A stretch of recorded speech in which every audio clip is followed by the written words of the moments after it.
Hey everybody, look at my trench broom.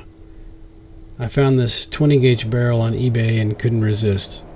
Check out the fore end and this choke tube. It's pretty cool, it's got a lot of character. We also have this nice little pattern across the top. I'm hoping that this is 4140 steel, a common shotgun steel that some say has the bare minimum carbon for a knife blade. It certainly is used in tomahawks and things like that. So let's cut it up, spark it, and see what we got. That's not looking good. We need high carbon steel for hardness, and we're getting a few shorter sparks that don't flower much, if at all, indicating low carbon steel. So this may not even be the 4140 that we were hoping for, which could mean trouble.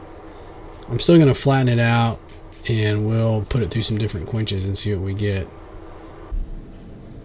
The heat treat for 4140 steel turns out is pretty easy. It's got sort of a wide quench temperature from which to quench it. It should be easily done from a forge and just into straight oil. In this case it doesn't work. Water doesn't work. Slower oil doesn't work. Aluminum plates doesn't work. So I'm going to add some carbon. I'm going to carburize it in a heat treat oven at 1800 degrees for 4 hours with some graphite. And we'll quench it again. Still doesn't get over 50. Here's a prescribed heat treatment in the heat treat oven at a very specific temperature, 1500 degrees into our Parks 50, and that didn't harden it, so we'll try 1590. Nope. And 1630, which, spoiler, doesn't work. I was really hoping we could make this out of just pure shotgun and not add any forge welded material in it to harden it and give it a good blade or a good edge, but if we want a functional knife at this point, that's our only option. We could just keep it pure shotgun and not worry about it, but you wouldn't have a functional piece of it, and it would really just be decorative. You wouldn't have anything that would hold an edge worth a darn. So this is attempt number 1 right here, and I'll just give you a heads up, there's not a whole lot that goes right in this video. More on that later. So I'm trying to free up that ring at the end and use that as the ring at the base of the Karambit.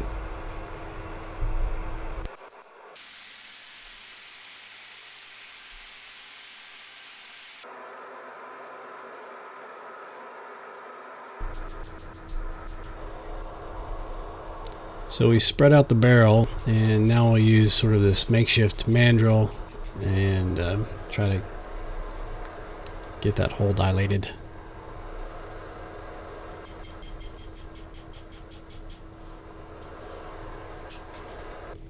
Sheesh.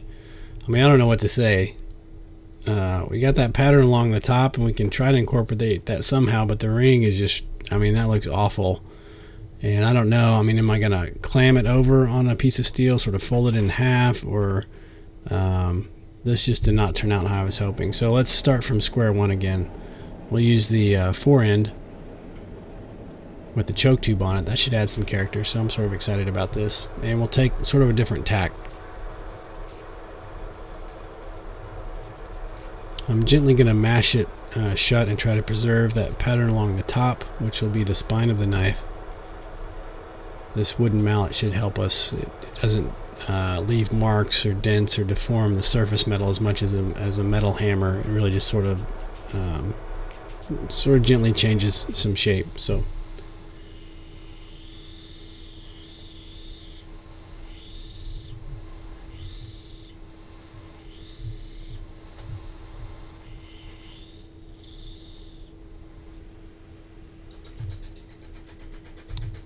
we're going to give it a 1084 steel core, which should make an excellent knife.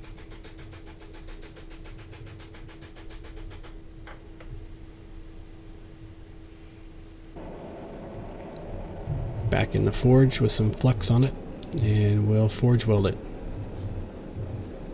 Now remember, I'm just striking from either side. I'm not turning it on its end to forge weld the back of it, because I want that pattern that's on the shotgun steel to stay present in the final knife, so I don't want to hammer that area.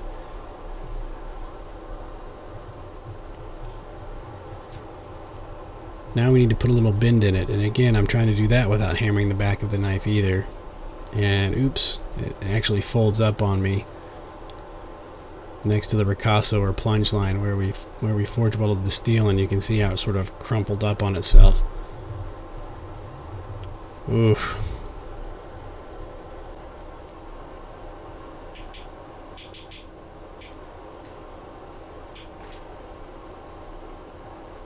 Still trying to hammer that curve in, and then we'll come back and sort of back out the curve on the handle part and see if we can straighten out some of that steel.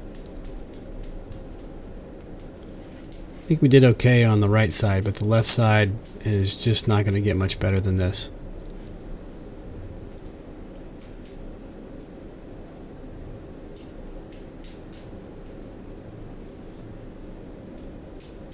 This is one of those projects where the wheels just don't come all the way off, but man, they get close enough that you can't, throw it all away, but you're just not happy with it. So between the sanding belt here and an angle grinder with a cutoff wheel, we'll get it shaped up and looking more like a Karambit.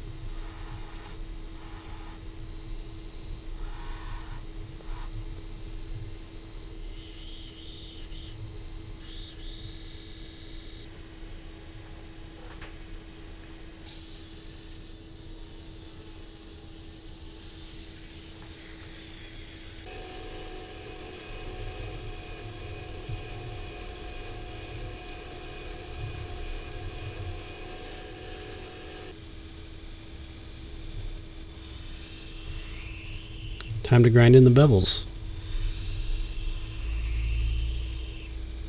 We're going to do most of the grinding before heat treat.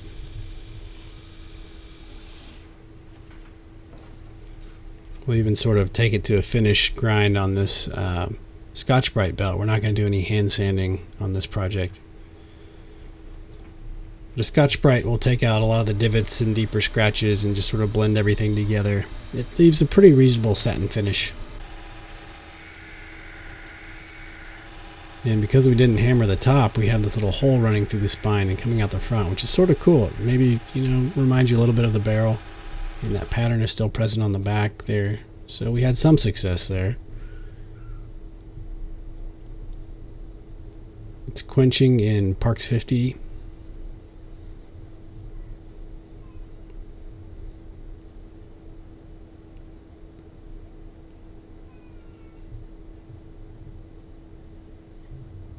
And just like our last knife, it will temper at 390 degrees for an hour each.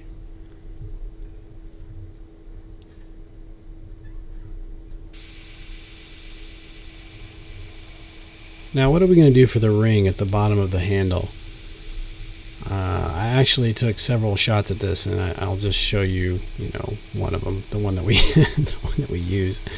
So I've cut out that pattern along the spine of the knife into a strip, and I'm going to try to bend it into a circle or a ring and use that.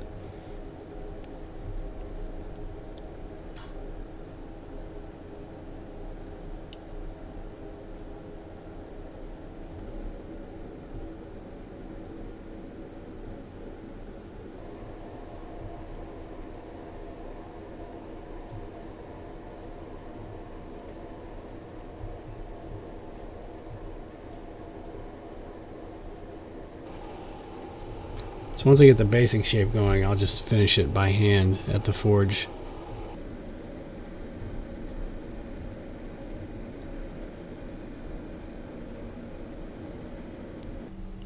And then we will tack it together. Oh man, I think a MIG welder would have been a lot easier to use than this arc welder. I'm not making excuses. I stink at welding no matter what I'm using, but this certainly didn't make it any easier.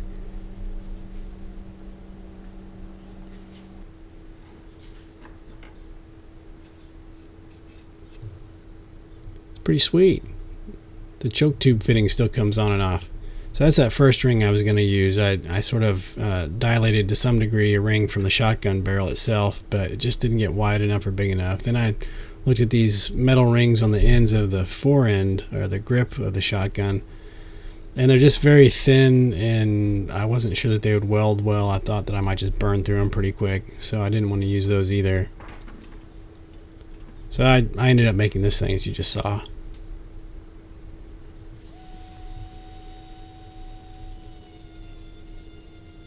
A notch will be cut in the handle and a corresponding notch in the ring.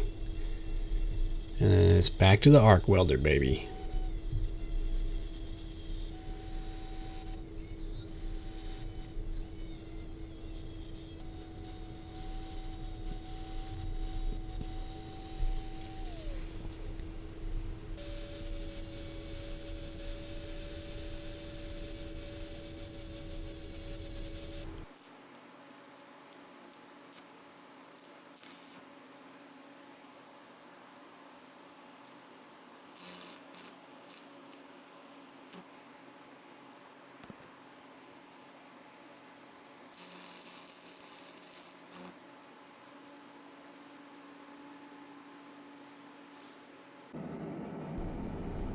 Well, there it is.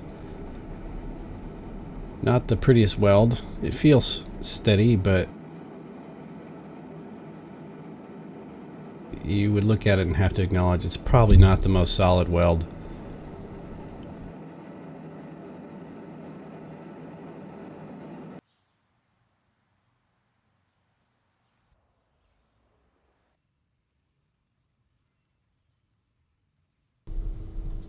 It's got its own appeal. So this is what I've learned to refer to as a character building experience, and I think if we call the knife the Junkyard Scrapper, I can move on ego semi-intact. But I had a lot of fun, and I learned a whole lot. Guys, this knife will be up for auction on eBay, 100% of proceeds going to fight cancer, so check that out if you get a chance. See the link below, and have a good one.